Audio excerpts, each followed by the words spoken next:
And in this last portion of the exercise, let's export and publish the IFC for Kobe that we have under the publisher. And as an extent of that, let's also export or publish the RVT or Revit file. Now, this one I won't be able to demonstrate, and it won't be required for the assignment, but test it on your side and use Revit on your computers to double check the resulting file, and you see the elements that are right there.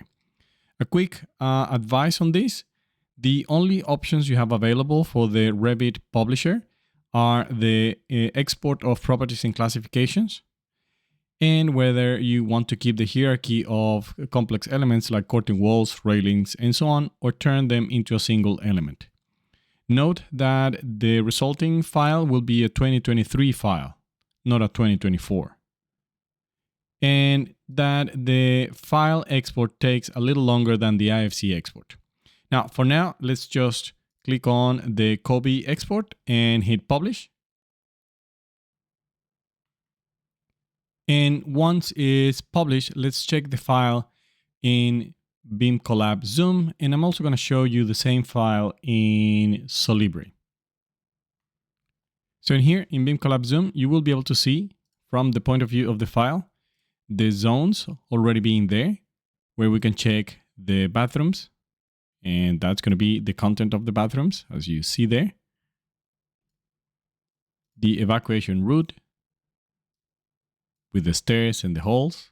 And this is the advantage of this, since now that becomes now a zone that is recognizable, and therefore you can control the assets within that space. Office spaces, like so. From where you can actually see that piece of furniture we placed right at the end.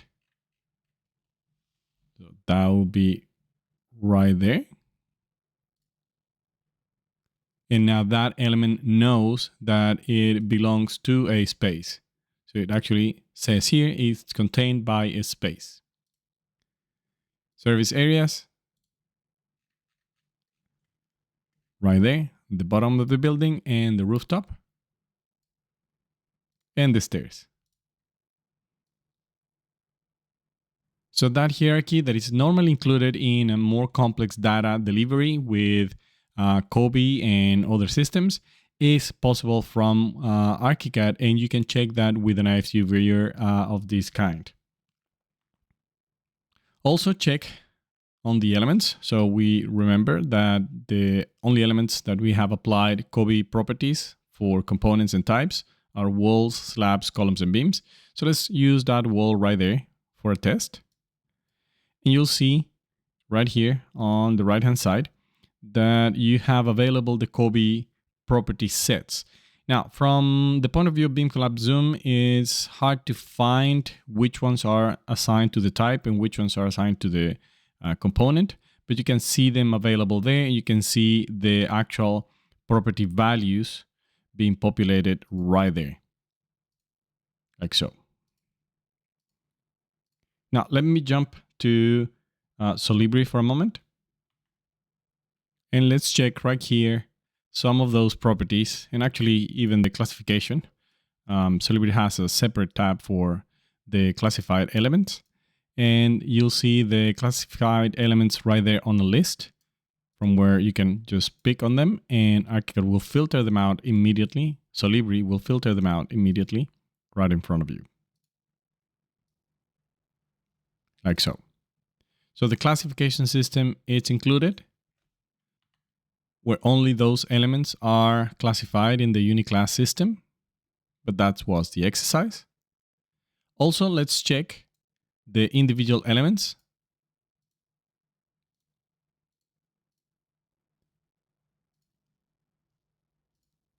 Let's say one of these columns.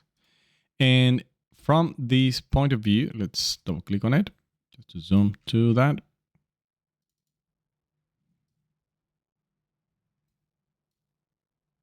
Like so.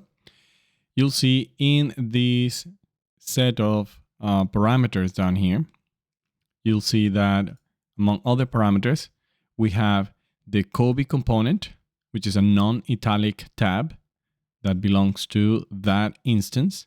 And then you have the tabs with italic fonts, and those are the properties of the type.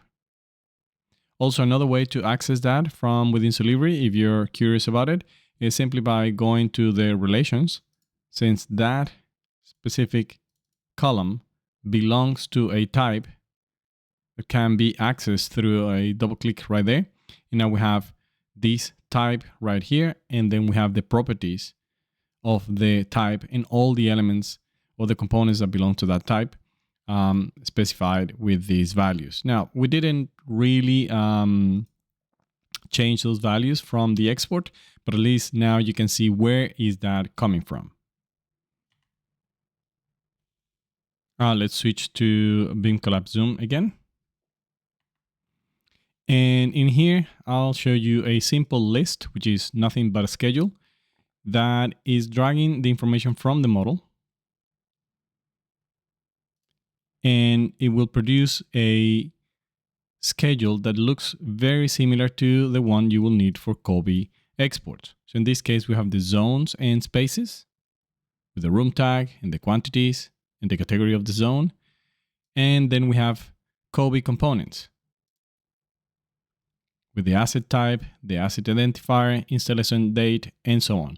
These can be then exported like Excel and similar, and will be the equivalent to an Excel datasheet that Kobe will require. Something like this, if you're looking at the component tab, for instance. This will be a template, and all those values can be then obtained from the model by extracting the data from the IFC files. Okay, thank you for watching. I hope you have enjoyed these sessions and that you have learned something new about building information modeling and OpenBIM and interoperability. Thanks for your attention and good luck with the assignments.